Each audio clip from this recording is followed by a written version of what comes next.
Can you do DIY repairs on a 2004 Bentley Arnage? My answer? Absolutely.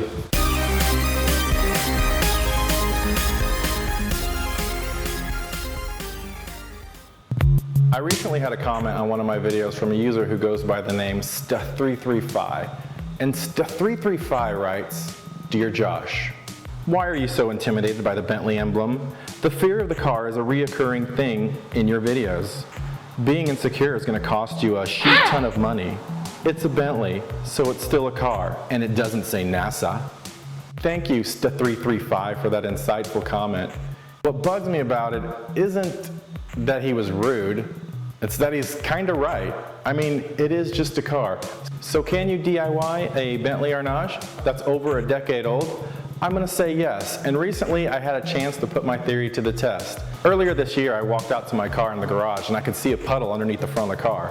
Now, my heart absolutely sank because you never know what this is going to be. But after looking under the hood and doing some investigation, I realized this looks like a problem that I could probably tackle myself. If we look down into the engine, you can see exactly what happened. This right here is the coolant sensor. You can see some of the paint has been eaten off the tank by the coolant. Now the grommet inside had failed, which allowed coolant to escape. And this ended up rolling down the underneath of the tank and then dripping down. Now whether or not you try to do a DIY project, especially on a car like this, really depends on your skill level. On a scale of 1 to 10, 10 being a guy who can build a car from the ground up and start a reality show, and 1 being the person who takes a car to a dealership because you need a new tail lamp, I would put myself at a 5, maybe a 4, maybe a 4.5. I'd be a 6 if I had better tools. But I know how to do simple things like change filters, brakes, that kind of stuff. Stuff that impresses my wife. But anything that would require a torque specification, I'm out. So keep that in consideration when you're working on your own car. So, that being said, this is what I did. I take the cap off the tank and set it aside, put down some towels so I don't make a mess with the coolant. I use a turkey baster to get the fluid out of the tank because I don't want to drain the whole system. Next, I remove these 2 bolts at the top. There's also 2 hoses at the top that need to be disconnected as well. Underneath, I disconnect the sensor, a hose, and another wiring harness that needs to be detached. Here's the tank removed from the car. I remove this circular plate so I can access the sensor for removal. As you can see, the paint has been chewed up by the leaking coolant. I tape it up and paint it with high temperature paint before putting the replacement part in. It takes some effort to get the replacement part to go in. I use a 13/16 socket to fit perfectly around the part so I can push firmly without damaging it. It goes in eventually, and I put the plate back on. I reassemble the car by putting the hoses back on and tightening up all the bolts and everything else that was disconnected. I refill it with coolant and give it a test start. It starts up and there are no leaks. So here are the 3 takeaways from this project.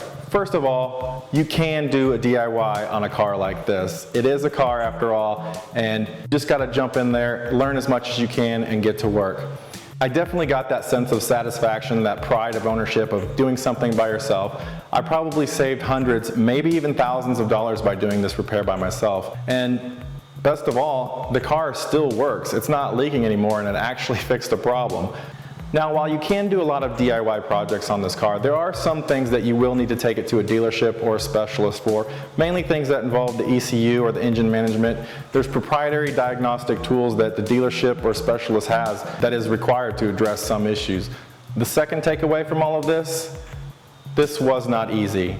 Now, that clip of the repair took about 60 seconds to watch.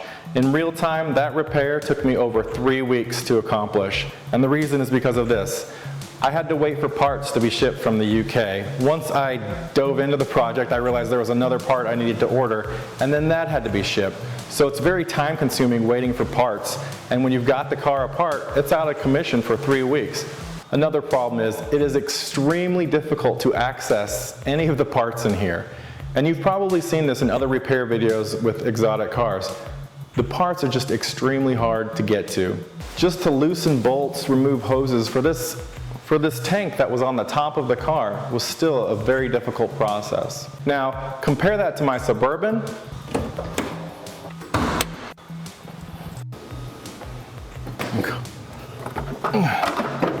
Oh. Look at all that room.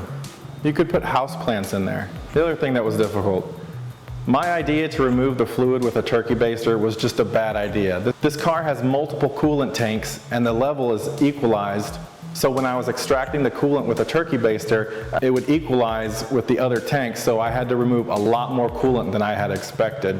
So that ended up taking a long time. Probably the better way to do this would be to drain it properly and then go ahead and put new coolant in it. The third takeaway is this was a great learning experience. One of the unique things about these cars is Bentley isn't making every single component.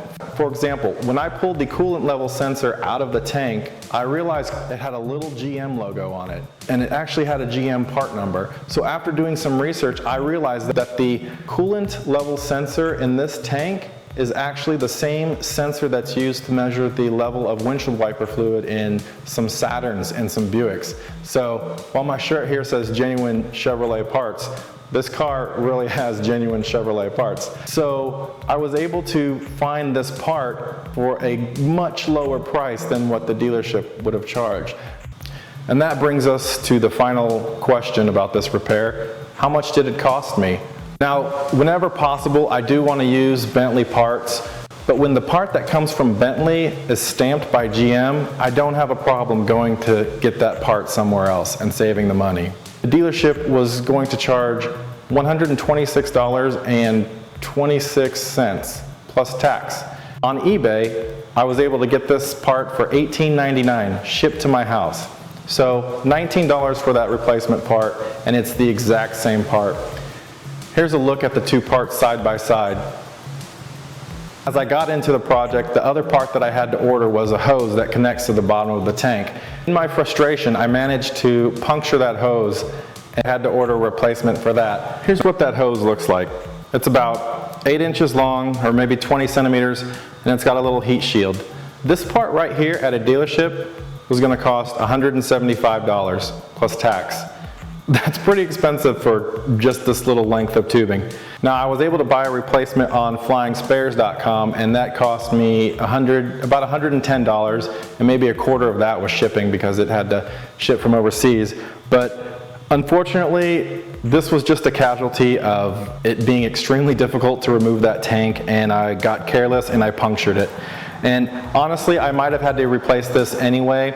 It was almost fused to that tank. I had no idea how I would have gotten it off otherwise. So I ended up cutting it off. Now, I know they make universal hoses that you can purchase for 20 bucks, and I could have just slapped that in there, but this is one of those components that I didn't want to cheap out on. But you totally could have. I like to keep in mind that I'm not going to keep this car forever. I'm probably going to sell it in a year or two. And I just want to be able to say that we've got, you know, OEM parts, exactly what the manufacturer requires in there. I don't want them to think that I just kind of cobbled this thing together whenever it broke just to get by. So I did want to use a genuine part for this instance. So let me itemize everything for you. The sensor that I got on eBay was $18.99 shipped.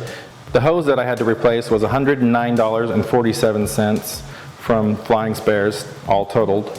I bought a gallon of that blue coolant from a BMW dealership, and that cost me $27.04. So the grand total on this repair was $155.50. So in the end, I'm extremely happy with the outcome of this. I was able to fix my car, I was able to avoid taking it to a shop, and it's still problem-free today. There are definitely benefits to taking it to a specialist. In this case, I was able to handle this problem myself. And this is a good example that you can totally do DIY projects on your 2004 Bentley Arnage.